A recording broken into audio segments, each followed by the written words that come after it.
Hello everybody, SlimKirby here, and welcome back to the Animal Crossing Let's Play. You're currently watching the abridged portion of this playthrough, where I cut out all the fluff and simply talk about my adventures of playing through an entire year of Animal Crossing in a summary format. If you'd rather watch the playthrough in its entirety, check out the video description for a link to a playlist that has all the episodes and stream sessions I've done, raw and unedited. But if you'd rather stick around for these videos, well, just sit back and enjoy my adventures through Popstar. Tuesday, November 27th. It's the dawn of a new day, and I decided that maybe I was a little too hard on Jane and maybe a bit too fast to write her off, so I decided to give her another shot. Until she immediately called me dense. Yeah, I don't think she's long for this town, guys. I already have my low expectations after the previous experiences with her, and my stream chat didn't seem very big on her either, so I don't think she's getting a letter here if I'm being blunt and honest with you. In much more significant news, I think something big is building up here in Popstar. It started when I noticed Ava was once again not wearing her trademark 67 shirt, but rather a shirt with a cherry on it, and since I've been very careful of trying not to give her any clothes of my own, it means that someone nearby had made the switch themselves. That's when I came across both Lily and Curly looking very happy and proud of themselves. This reminded me of last week when Maddie took Ava's shirt and ran away with it out of nowhere. I think some of my neighbors are secretly conspiring against the entire notion of the 67 meme, and that is obviously very concerning. What's even more concerning is that I noticed both Valise and Jeremiah were also acting strange, as they were both wearing the very same cherry shirt that Ava had been forced upon. Guys, I think we're having a bit of a turf war here. The alliance of the 67 shirt versus the newly established cherry cult. Oh boy, Cherry hasn't even been gone 2 weeks yet, and things are really starting to break apart here. Worried about my standing in this dispute, I quickly wrote a letter to Bill to make sure my best duck friend was on my side here. Although Lily is also one of my best friends in town, it's clear we were on different sides this time, so I'm gonna have to start reaching out to some other villagers to get their support in this conflict. Which, hey, there's probably some villagers I need to spend a little more time with anyway, so this could be actually a really good thing here. Wednesday, November 28th. Not much happened today, but it was fine because my attention was focused on the recently developed clothing war that has now struck the town of Popstar. My 67 alliance versus the ever-growing Cherry cult. As stated the previous day, the cult consists of Lily, Curly, Jeremiah, Valise, and Maddie. Their numbers may be pretty solid, but surely we can get the rest of town on our side. The dynamic threesome of Ava, Bill, and myself very quickly recruit Ricky to the cause. Ricky has had some issues with Lily before, as earlier in the month he may have even been rejected and mocked by the Frog Girl, so naturally he'd be a little more open to what we're offering. Also, with bad blood between us and his neighbor Caesar, Ricky can at least act as an in-between so the gorilla stays out of any disputes. Plus, I'd rather not deal with Caesar anyway. Penny also seems like a good choice, as she and I have never really had any issues, and it seems like she'd want to not cause any waves of chaos, so keeping the status quo seems like it is in her best interest. I also feel like Cookie would be on our side as well, since she is still fairly new, and I'm doing my best to make her feel integrated into the town dynamic, and so she's not just seen as a Cherry replacement, so she's probably in our debt anyway. This leaves Portia, the other two ducks in town, and Jane. Jane already seems like a lost cause in so many ways, so I'm just not even going to bother with her. When dealing with the ducks in Acre B1, I think I'll have a better luck reaching Dina than I would Weber. Weber still kind of scares me, but I think Dina knows the best way to handle him, being his neighbor and potentially even a love interest, and we could use Weber's influence to our advantage, just in case things get a little too out of control, so using her as an in-between could be a good idea. However, Weber is definitely a risk, as I could see him taking advantage of the situation and turning on us at a moment's notice if it benefits him to do so. But at least we'd still have Dina's support on our side if it did come down to that. With those numbers, we might be fine, but I might still try to spend a little more time with Portia as well, just to see if we can get a Snooty in our alliance, since Mama V is very openly part of the cult of cherries, and like I said, I don't really care about Jane either. That's how the sides are looking in this war, at least as of right now. In addition to Weber potentially being a fringe member of my group, I could also see Maddie being a part of the same status on the other side. She did have that incident with Ava last week, but since she lives relatively close to me, she has a good relationship with her closest neighbor Penny, and since I'll have in theory the other two doggos on my side, I could see myself getting her loyalty if it really needed to come down to that. And of course, since this is easily the biggest lore development in the history of Popstar, we needed a post on the bulletin board to really highlight and sell this conflict. Viewing audience of YouTube, what side will you be on? The 67 Alliance or the Cherry Cult? Let me know in the video comments on what side you would join. Thursday, November 29th. Well, we're almost out of November, with tomorrow being the final day. You can kind of start to tell the season is changing a bit too, as the ground is starting to look a bit more frosty than usual. Today's highlights basically just amounted to finding more things for the catalog. Most notably a hamster cage, which was buried in town, a lottery item actually, and I also got another rare shirt from Gracie today too, a crossing shirt. Wasn't really a fan of this one though, because as I stated before, I'm not super big on green as a color. Now, if it were blue, probably a different story. I also tried to develop the shirt war plot a little more by writing to Ricky and seeing if we could secure him on Team 67. I also spent a little time with Portia as well, just to make nice with her and potentially lure her over to our side. But I think she actually ended up calling us a dunderpate for some reason. Strange insults aside, she's not really given a yes or no here, so I'm not gonna give up yet at least. The most surprising thing that happened today, though, was when I saw a really big fish shadow in the river. The Arapaima has been out of season for a while now, and so has the giant catfish and giant snakehead, which means this could have only been the winter-exclusive stringfish. I threw my line into the water, and sure enough, we got our big boy 2 days early as well. The fish only appears during the winter months of December through February, and is also tied with the coelacanth for most expensive fish of the game at 15,000 bells. You can also find it only in the river during the hours of 4 p.m. until 9 a.m., and it's also one of the very large shadow-sized fishes, a trait that only 4 fish share, and since you can't find any of them at the same time or location as this guy, it's pretty obvious when you know you're going to get this. It's just a matter of waiting until it appears. With this acquisition, I only have 5 fish remaining, 2 of which will show up in December as well, 1 of them in March, and the final 2 still being the 2 pond creatures I still need to get. We're almost there, folks. Friday, November 30th. It's Raffle Day once again, and we head on over to Nook's shop to see what he has in store. There was only one item here that wasn't in our catalog yet, and that would be the White Queen chess piece, which is actually worth a lot of money normally. Either way, I got the item pretty quickly, along with everything else on display, so it was a pretty easy lottery day for me this time.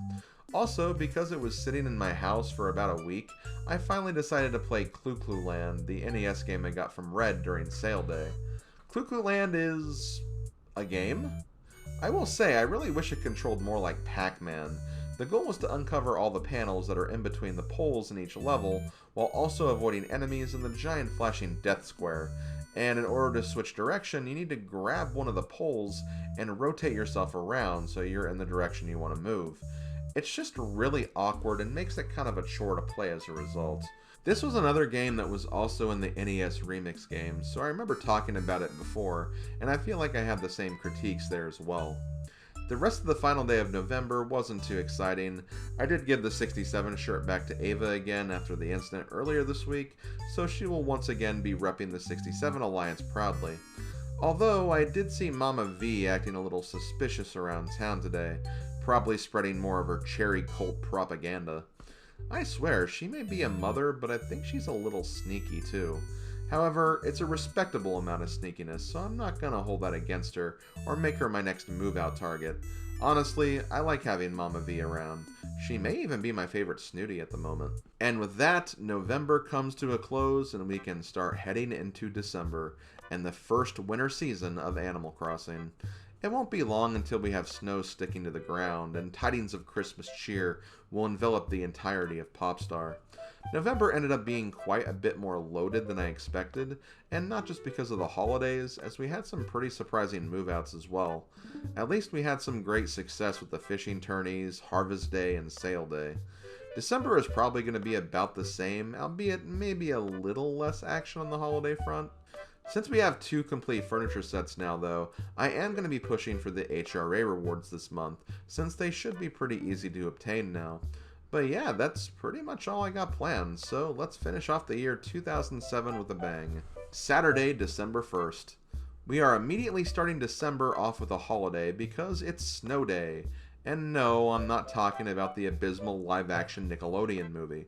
I find this to be an incredibly weird event because this technically isn't even the first snow of the year or season, and the snow isn't sticking to the ground yet either, but I guess weather patterns are generally unpredictable, so it's hard to really give this day any sort of consistency, at least realistically speaking. Anyway, as usual, go to the town fountain and talk to Tortimer to get your reward of a snowman model. We won't be able to build any snowmen yet until near the end of the month anyway, but hey, we got the model at least. Now, one thing I should probably mention here is the fact that I had a little trouble with getting Tortimer to appear on this day, much like during the sale day event.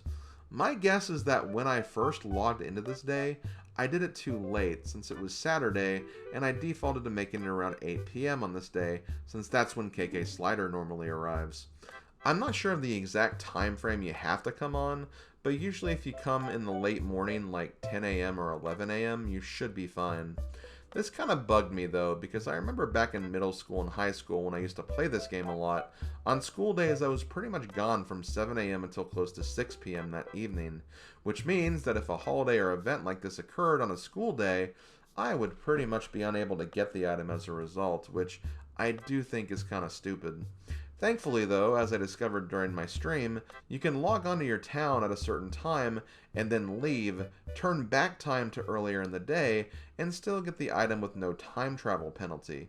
I think you can only go back in time for that specific day though, as if you go any further, it'll act as if you did an overflow and started time from the very beginning, therefore skipping years and years of time and turning your town into Weed Village. So be very careful of how you use this. Thankfully, since I was only going earlier in the day, I just went on really quick, got my snowman model, and resumed from where I was before. Now that we are in a new month though, there are some small bits of exclusivity we can talk about. For one, starting today and until the Christmas-related holidays, Tom Nook will sell a festive tree and a big festive tree in his shops as furniture items. These will take the place of the normal furniture stock though, so you'll have lower chances of new items appearing as a result. Kinda wish I had the next store upgrade by this point, but it's not a major deal, I guess. Also, we have some new fish to catch. I already mentioned the stringfish 2 days ago, but there are 2 more common fish that also make their appearance in December and the winter months, and thankfully they have the same attributes, so I don't have to say much about them. Check the rivers for a tiny shadow size that appears all day throughout the months of December through February to find both the pond smelt and the bitterling. The bitterling is slightly harder to find, making it worth more bells, but I wouldn't say either fish is really that great of a moneymaker at this point, considering stringfish are the equivalent of 12 bitterling in just 1 fish. So keep that in mind. With these acquisitions, we only have 3 more fish left to catch, 2 of which we'll need a second town to obtain anyway, and the last one appearing in March. To finish off our evening, we of course have the music to look forward to. Last week we had Gangplank Galleon from Donkey Kong Country. This week we have this musical classic that I'm sure everyone loves. Okay, that's just Do You Want to Build a Snowman from Frozen, and I just did that to troll my viewers since chat was talking about how annoying that song was during the stream. Here's the real town tune. Name that tune. And for KK Slider this week, we have KK Aria. Oh, me, now, not me. Oh, me, quick, me, not me, quick, oh, not me, oh, me, quick, oh. Sunday, December 2nd.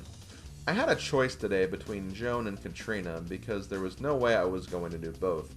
I opted for Katrina just because of the wider array of happenings, but ended up getting the tripping fortune, so already I was not very enthusiastic about my selection. It was a pretty typical day in Popstar though, Maddie asked me to give Penny clothes, despite the fact Penny was right there on the same screen. I got a pitfall from Ava67, which I easily decided to bury next to Caesar's house, and someone decided to bury a bass in town. Seriously, who in their right mind decided to bury a live fish? And yes, that's a joke. I know they mean bass. Come on, guys. Monday, December 3rd. Round 2 of Katrina gives us the fortune that makes us irresistible to the opposite gender. Unfortunately for us, that means Jane, too. And she was being rather annoying about it as well. It got to a point where she annoyed me so much that I ended up trapping her inside of an enclosure of holes. Even made her mad by pushing her around so much. But hey, don't mess with me when I'm trying to be productive, okay? I spent the rest of the day doing a neighbor day, in which we got an uncharacteristically savage letter from Penny. Valise tried to scam us in the same way Monique did all those months ago, which thankfully I already had a harp, so I wasn't interested, and my neighbors were absolutely obsessed with giving me stationery today. Definitely one of the weaker neighbor days, you could say. Also, even my fruit letters are starting to get a little bland, as my letter to Lily today was basically just stating random frog facts. Where the hell is this orange, guys? Tuesday, December 4th. Today's significance was literally explainable by just one phrase. Hey, did you know that Wendell the Starving Artist is coming to our town? Seriously, almost every single neighbor of mine today mentioned that when I talked to them. Heck, even our murder duck friend Weber mentioned the upcoming visitor twice in just one talking session. I swear, it was starting to become a meme of some kind at this point. But hey, if you can't beat the memesters, join them, as that was what my letter to Bill today basically consisted of. I also visited Wisp tonight, and funnily enough, he even gave us a window wallpaper. Go figure. Wednesday, December 5th. Pretty short and sweet day. Gulliver showed up and gave us a shogi piece, which, from what I remember, is kind of a Japanese variation of the game chess called shogi. You can actually play it on the Switch title Clubhouse Games as well. Pretty underrated game, to be honest. I also interacted with a few neighbors as well. Apparently Maddie has a silver rupee inside her cupboard, and when I talked to Portia, I was so convinced she was about to give me an orange. And I swear, if she did, I would have kissed her right then and there. Unfortunately though, she only gave me a cherry, so I kept my lips to myself. I'm also thinking about swapping the furniture sets of my upstairs and first floor around. While the space theme definitely has bigger pieces, the Harvest series has the ability to display items on tabletops, and I figure that might give me the chance for more bonus points, since I have a lot of rare and holiday items in the basement that aren't really getting utilized. Like I said before, we'll start working on HRA score later this month, so we'll get that handled soon, I swear. Thursday, December 6th. Well, to no one's shock, Jane was on her way out of Popstar today, and no, it had nothing to do with the abuse from the other day, rather the fact that I didn't write to her at all, and definitely didn't plan to. Yeah, sorry if you guys wanted me to at least give her a chance, but I just wasn't feeling it, and kinda just wanted her out of town as soon as possible. I will say this though, in a strange sort of way, I actually missed Jane once she was gone, because her replacement Cashmere wasn't much better. Given she is snooty and I have my problem with those personalities as it is, but even from the get-go I knew that things were already not clicking. Heck, she even tried to take away the carp I had in my inventory that I was saving for Wendell, and just seems rather unpleasant to me. And apparently I'm not the only one either. My good buddy Slavko, who was in chat at the time, let me know that apparently Cashmere has some notoriety with a friend of his, so much that his friend actually calls her Trashmere. And I even got a comment from said friend confirming this. I think moving forward, we know how this is going to go, so be ready for a quick departure from Trashmere in just 10 days from now. Oh, yeah, the reason I say 10 days is because at this point I started noticing a pattern of move-outs happening every 10 days for the past month or so. Stu moved out on the 6th of November, Cherry the 16th, and Cupcake the 26th, with Jane now being on the 6th of December. And since November only has 30 days, the second number being 6 will stay that way until after December, when we'll get a move-out on the 5th instead. I can't believe it took me a while to notice this pattern, but hey, it at least lets me know the timeline of when I need to write my newest villagers if I want to keep them around. Anyway, I will say that this day was a little more productive compared to some of the more recent days we've had. We got another new wallpaper from Wendell. Our mom sent us a pretty funny letter in the mail where she actually showcased some of her classic mom sass. And we wrote Caesar a letter for some reason. I don't exactly remember why Caesar wanted a letter. Maybe it was for a favor or something, or maybe I just randomly thought he could have had an orange, but I definitely didn't put that much effort into it. Almost the equivalent of Squidward's letter to SpongeBob and dying for pie. Well, here you go. In terms of lore developments, in a move I should have seen coming, Weber has officially displayed his loyalty for the Cherry Cult instead of the 67 Alliance. And what's worse, he managed to get Dina on board as well, so that's two ducks not on our side after all. Although, who knows, maybe Dina is the mastermind and Weber felt obligated to support his secret bae. Truth be told, even I don't know what's going on with these two. I do feel like everyone else is pretty squarely on my side though. You know, aside from the initial instigators of the shirt war. Also, Dina asked me to change her catchphrase, and I landed on Eubens for some reason. Friday, December 7th. Quick day today, but that's only because I spent the day making another pattern at the Able Sisters. And since the weather is getting colder, I know I needed to do one based on a character that will warm up our lives for the winter. So I went with my current favorite Mario character, Bowser, and I based it off of his Super Mario All-Stars Mario 3 sprite. Overall, I think it looked pretty awesome when I was done, and I even had some slight issues with the color palettes not meshing well, so I took some creative liberties and actually made it look more like a modernized version of the sprite by making his hair more red than orange. Honestly, probably my favorite pattern I've done so far, perfect for the King of Koopas. I also decided to put the pattern next to Ricky's house, not really because I see Ricky as beefy as Bowser or anything, but Ricky is probably my closest male villager to me friendship-wise, and I can see them both having a very fiery temper. There was nothing really to mention for the rest of the day though, although we did get news that Crazy Red was coming back very soon. Saturday, December 8th. Another light day in December. I did randomly get inspired to write Portia again because she's been really talking a lot about moving lately, and I don't know, in a strange way I felt closer to her these last couple of days. Maybe not closer in the same sense as me and Cherry, but still, just kind of had this feeling. Maybe I'm still just confused by Cherry's departure, and I see Portia's desire to move as maybe some validation for why Cherry left, and I'm just trying to understand these feelings more. Either way, Portia has still been here a really long time, and I would honestly miss her if she left. Moving to a brighter note, let's talk about our music choices for this week. This week we have, well, name that tune.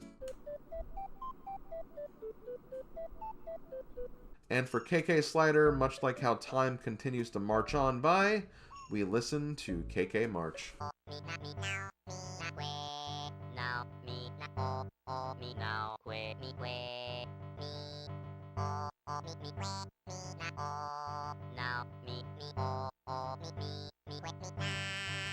Sunday, December 9th.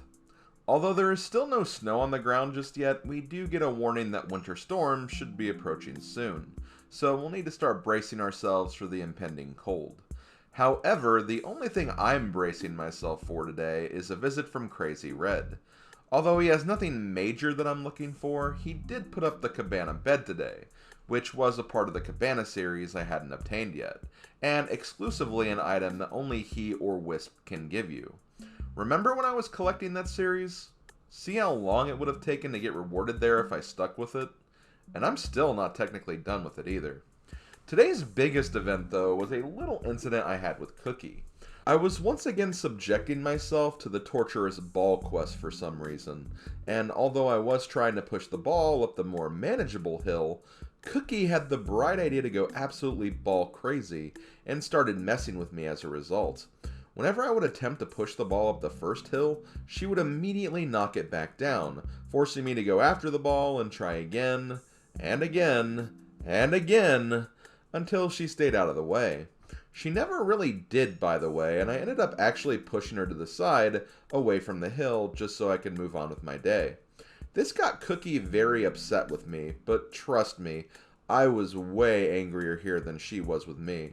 This was probably the first strike Cookie has gotten since she's been here, but I'll try to cut her a little slack, since I do like her and she is a dog, which means ball chasing is part of her DNA, so I can't be too mad at her.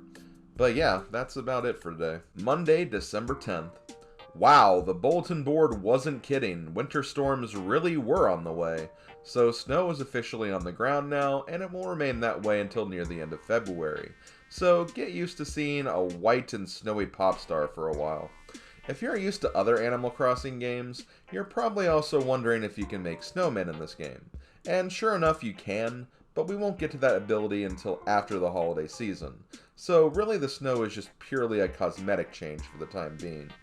I will say though, it does make finding fossils slightly easier, since the dig spots will stick out a lot more visually. On the other hand though, I think it does make the wisp spirits slightly harder to find as a counterbalance, but more on that later. Anyway, for today's events, Bill buried an exotic table, which I technically already had cataloged, and I actually found out that apparently Portia has a boyfriend. So even if I was considering her as a romantic option, that would surely put her off the table now. It pretty much puts every snooty off the table too when you think about it, since they're all programmed to have the same, if not very similar, dialogue. My biggest confusion though is that Portia always seems to be talking about moving out, and assuming her boyfriend isn't like Bill or something, couldn't she just move in with her boyfriend to quench her desire to move to a new place? Or maybe that is why she wants to move out, to be closer to her man. I'm not sure, but it's a lot of interesting things to think about and consider for sure. Ultimately, I do hope she finds something to make her happier though. I did do Wisp tonight as well, and like I said, the ground being white does sometimes obscure the spirits when you're looking for them, so be very careful about that when attempting these Wisp sessions. This particular run took me a long time to finish, not even because of the snow, but because the last spirit decided to hide behind the town fountain, which I barely saw when I was running through all the districts for what felt like a third or fourth time. I swear, sometimes this process goes by really fast, but other times it can take like half an hour, seriously.